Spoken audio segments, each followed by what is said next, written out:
Que se passe-t-il quand la télé devient trop réelle? Des sketchs qui faisaient trembler les politiciens jusqu'aux dessins animés qui déclenchèrent des menaces, ces séries ont repoussé les limites des États-Unis. Elles furent retirées de l'antenne, censurées jusqu'à l'oubli ou interdites. On parle de shows qui provoquèrent panique morale, enquêtes officielles et incidents internationaux. Une série d'animations a littéralement reçu des menaces de mort de la part de terroristes. Prêt à plonger dans la télévision américaine la plus controversée de l'histoire, une courte mélodie, des aventures, une bière, 1991. Ce dessin animé, pour enfants, apparemment innocent, a livré l'un des spots anti-alcool les plus choquants. L'épisode Une bière montrait Buster, Plucky et Hamden en train de boire, de se saouler et de voler une voiture de police et les pousser d'une falaise vers leur mort. Oui, des personnages d'une émission pour enfants meurent de gare d'alcool au volant dans ce qui devait être une émission éducative.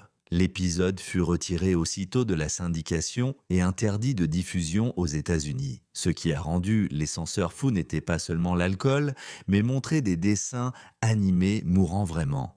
Bien que l'épisode ait été présenté comme un récit préventif, avec un message clair contre l'alcool, les dirigeants de la chaîne jugèrent cela trop traumatisant pour les enfants. L'ironie veut que cet épisode aurait probablement sauvé plus de vies que n'importe quelle campagne générique du genre « Dis non ». Mais il a été jugé trop intense pour le public visé. L'épisode est devenu légendaire chez les fans d'animation, comme un fruit défendu. Aujourd'hui, on le voit comme l'un des plus efficaces messages anti-alcool jamais créés, ce qui explique pourquoi il était trop puissant pour la télévision. Married Mrs. with Children, je te verrai au tribunal. 1989, cette sitcom familiale dysfonctionnelle poussait déjà ses limites, mais un épisode a franchi la ligne.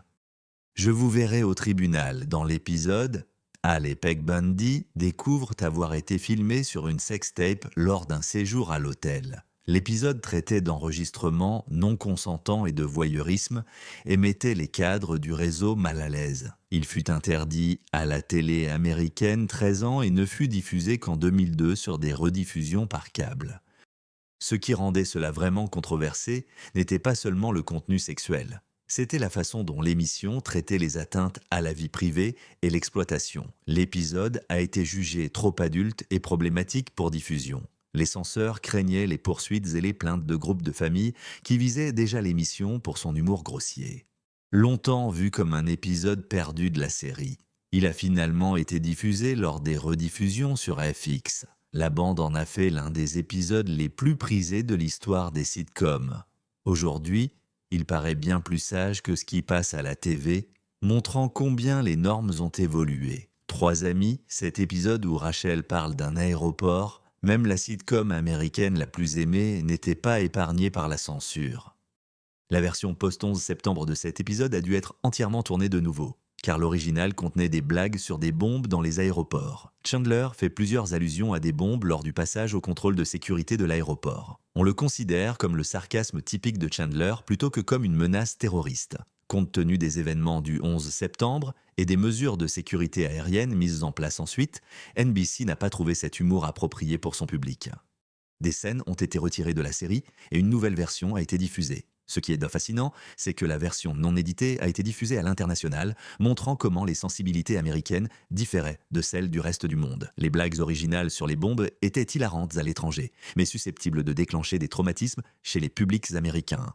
Cette censure montre à quel point l'humour peut devenir inconfortable quand la réalité change. Les scènes du groupe forment une capsule temporelle de l'humour d'avant le 11 septembre, devenue inacceptable. C'est un exemple qui montre comment des faits historiques peuvent rendre un contenu autrefois innocent dangereux. Powerpuff Girls me voient, me sentent et me connaissent. 2003, ce dessin animé de héros innocents pour enfants a créé une polémique religieuse avec la fin de la série. L'épisode musical contenait des images. Cartoon Network trouva 2 éléments religieux pour une émission non religieuse. L'épisode montrait des poutres métalliques en croix autour d'un hippie ressemblant à Jésus-Christ dans ce qui devait être un numéro musical à Broadway. Initialement conçu pour évoquer quelque peu la comédie musicale Broadway, Jésus-Christ Superstar, le réseau a jugé les images inappropriées pour une émission non religieuse et a interdit l'épisode. Il s'agissait d'une émission pour enfants censurée pour ses images religieuses positives, ce qui a créé une situation étrange où le christianisme était jugé trop controversé pour la télévision destinée aux enfants. L'épisode n'a jamais été diffusé, mais est disponible sur DVD et en téléchargement numérique, créant un culte parmi les fans. Les groupes religieux étaient mécontents que des images chrétiennes soient censurées, provoquant une controverse des deux camps. Le groupe a montré la relation complexe entre l'Amérique et la religion dans les médias jeunesse. Aujourd'hui, cet épisode est vu comme l'un des sommets de la série. Jamais diffusé à la télévision, les parents du Snuffy de Sesame Street divorcent. En 1992, même l'émission la plus saine d'Amérique a produit un contenu trop intense pour la diffusion. Cet épisode a tenté d'aider les enfants à comprendre le divorce via Snuffleupagus, mais les essais ont trouvé cela déroutant et émotionnellement perturbant pour les tout petits après une projection de test. Les enfants ne comprenaient pas le but de l'épisode et se sentaient très perdus. Le divorce était une question trop compliquée à traiter dans la programmation pour enfants à l'époque. Des psychologues pour enfants qui ont examiné l'épisode craignaient qu'il n'engendre plus de traumatisme que de guérison chez les enfants issus de foyers brisés. Les producteurs de l'émission ont pris la rare décision de supprimer complètement l'épisode plutôt que d'essayer de le réparer. Ce n'était pas de la censure venant de forces extérieures. Il s'agissait d'autocensure fondée sur une véritable préoccupation pour le bien-être des enfants. Cet épisode témoignait de bonnes intentions, mais révélait la dure réalité des sujets selon l'âge. Il demeure l'un des épisodes les plus célèbres, jamais diffusés. 6 épisodes de SNL Esquisse, année 1880. La plus longue émission de sketch a subi la censure la plus dure au milieu des années 1880.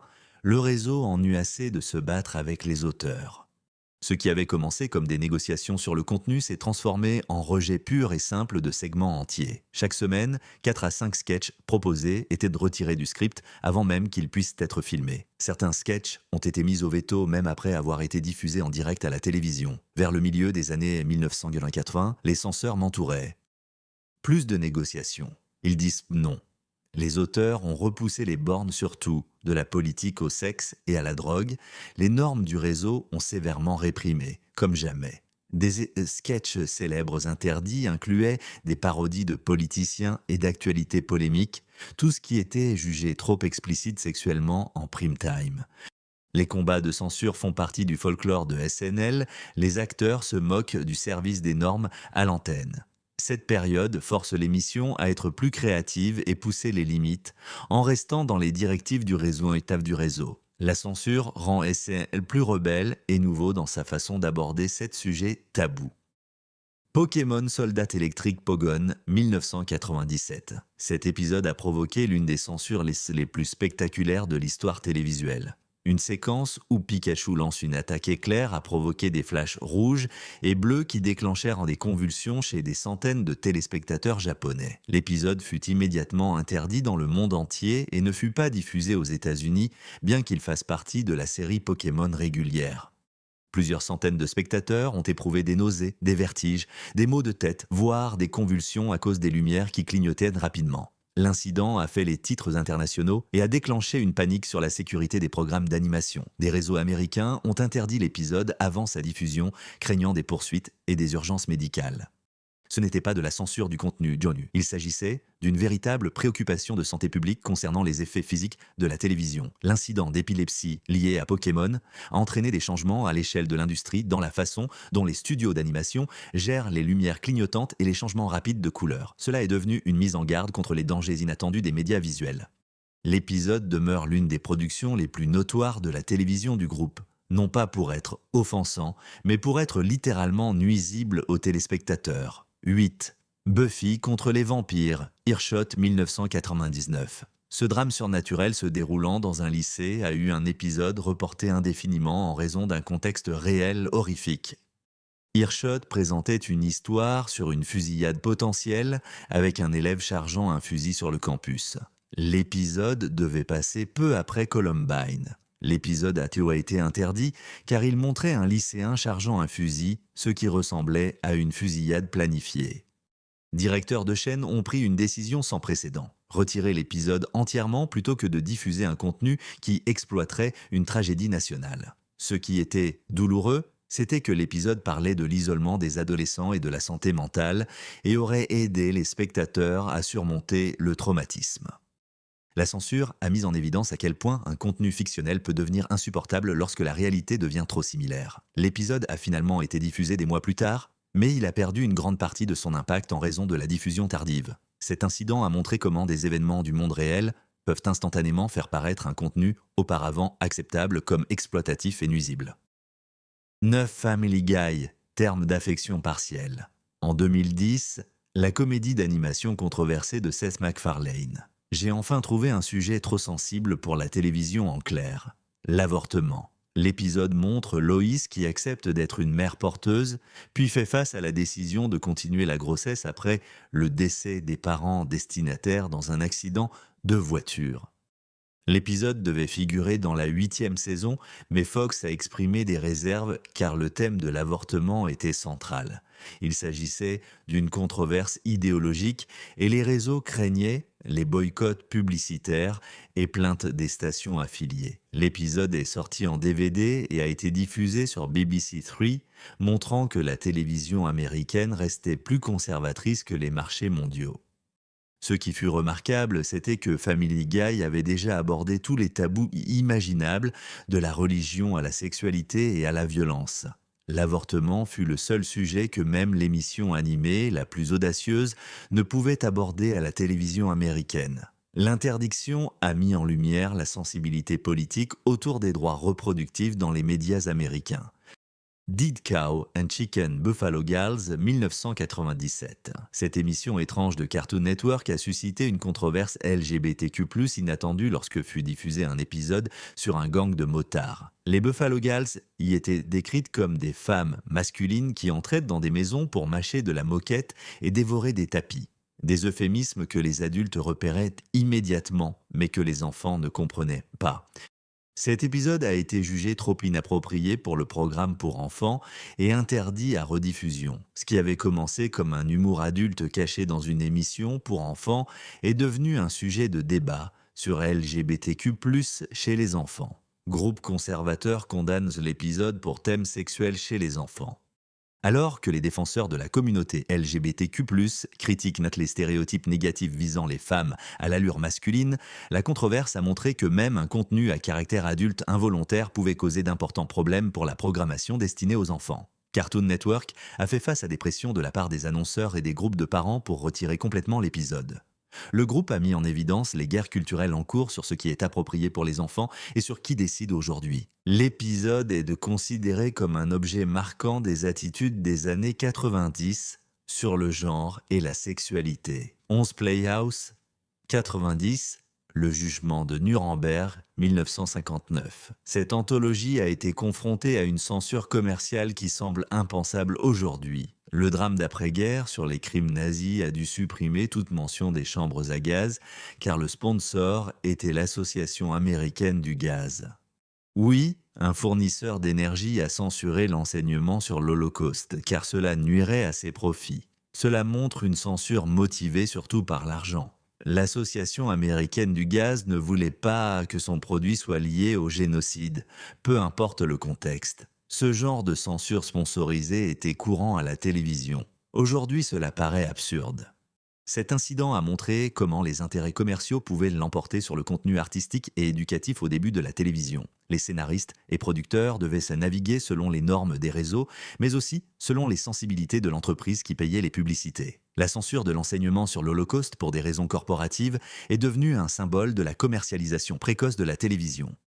Cela demeure l'une des décisions de censure les plus contestables sur le plan de l'histoire de la télévision. 12. La censure d'All in the Family se poursuit, 1971 à 1979. Cette sitcom innovante dut affronter des combats constants avec les censeurs du réseau pour son approche sans précédent. L'émission de Norman Lear abordait le racisme, la sexualité, la politique et les questions sociales qui n'avaient jamais été traitées dans une comédie en prime time. Archie Bunker, interprété par Carol O'Connor, utilisait des insultes raciales et des opinions racistes et intolérantes qui mettaient mal à l'aise les dirigeants du réseau. CBS était tellement préoccupée par les réactions des téléspectateurs à Archie qu'elle a mobilisé des opérateurs supplémentaires sur les lignes téléphoniques pour faire face à l'afflux prévu d'appels en colère. L'émission est devenue à la fois populaire et controversée en raison de ses références à la culture des jeunes et à des questions sociales qui touchèrent le public visé. Réseau. Des censeurs présélectionnaient et modifiaient le matériel de l'émission en coupant des passages jugés trop provocants pour la télévision. L'émission a obtenu les Emmy Awards tout en restant la comédie la plus censurée à la télévision. Tom Smothers a ensuite reconnu en 2006, en fait, qu'il était en réalité plus détendu que son frère. Ce cas est différent des autres censures. Le succès de l'émission prouvait que le public voulait un contenu plus mûr que prévu par les réseaux. Les luttes de censure en cours entrèrent dans la légende de l'émission et aidèrent à changer la télévision. 13. Le Smothers Brothers Comedy Hour, annulé par CBS en 1969. Cette émission de variété est devenue le programme le plus controversé de l'histoire de la télévision quand elle a directement défié la guerre du Vietnam et l'autorité gouvernementale. Le président de CBS, William Paley, a annulé l'émission, accusant les frères de ne pas respecter les délais avant la diffusion. Mais la vraie raison était le contenu anti-guerre croissant de l'émission. Le spectacle présentait un humour anti-système et pro-drogue qui se moquait des valeurs du milieu américain, de l'armée, de la police, de la droite religieuse et des responsables gouvernementaux. Le chanteur folk Pete Seeger a été autorisé à se produire jusqu'à la taille dans la grande boue, métaphore directe de Lyndon B. Johnson et de sa politique sur la guerre du Vietnam. Joan Baez a dédié son spectacle à son mari, emprisonné pour résistance au service militaire, ce qui a conduit CBS à retirer l'émission et à la remplacer par une rediffusion. Les frères ont poursuivi CBS pour rupture de contrat et ont obtenu 776 300 $, mais leur émission fut interrompue. Cette annulation est devenue un symbole de censure d'entreprise et de pression gouvernementale sur le contenu télévisuel. Malgré l'Emmy pour l'écriture, la série était vraiment trop dangereuse pour CBS. Ce n'était pas une simple censure du divertissement, mais d'une suppression politique notamment. Pendant les 14 épisodes sur Muhammad, diffusés entre 2001 et 2010, Matt Stone et Trey Parker, dans leur satire, ont connu une grande crise de censure en tentant de représenter le grand prophète islamique Muhammad. La controverse a commencé avec l'épisode de 2001, Super Best Friends, qui montrait Mohamed faisant partie d'une équipe de super-héros sans problème. Mais après les controverses internationales autour des dessins animés entre 2005 et 2007, représenter Mohamed est devenu tabou. En 2010, le 200e épisode de South Park présenta Muhammad, la révolution de l'organisation radicale. Un musulman publia des avertissements indiquant que Parker et Stone risquaient d'être assassinés pour leur représentation. La publication a donné les adresses des hobbies des studios South Park et a menacé qu'ils finiront sans doute comme Theo Van Gogh, en référence au cinéaste assassiné pour avoir critiqué l'islam. Comedy Central a censuré toutes les références haineuses à Mohamed dans l'épisode 201, y compris le discours final sur la résistance à l'intimidation. Tous les épisodes avec Moham ont été retirés des plateformes et des rediffusions. Ce n'était pas juste une simple censure, c'était capitulation devant des menaces réelles et constantes. L'ironie est que des épisodes sur le courage furent censurés à cause de l'intimidation. Vraiment. Selon un sondage Zogby, 71% des Américains se sont opposés à la décision de Comedy Central de censurer les épisodes. Le 15e, Saturday Night Live, en direct de New York, des batailles de censure de 1975 à aujourd'hui. En tant que la plus longue émission de sketch et comique de l'histoire de la télévision, SNL a connu plus de batailles de censure que n'importe quel autre programme depuis son début en 1975. L'émission a créé des conflits entre scénaristes et censeurs du réseau sur la satire politique et sociale et le contenu sexuel. Le direct signifiait que certains contenus controversés échappaient à la censure et n'étaient censurés que lors des rediffusions. Au milieu des années 80, les censeurs avaient cessé de plaisanter. Plus de négociations, ils viennent de dire non. Chaque semaine, 4 à 5 sketchs proposés ont été retirés du script. L'émission est devenue un champ de bataille hebdomadaire entre l'expression et les normes du réseau. Des numéros de groupes célèbres comprenaient des parodies politiques jugées trop sévères, des références à la drogue, du contenu sexuel et tout ce qui pourrait offenser les annonceurs majeurs.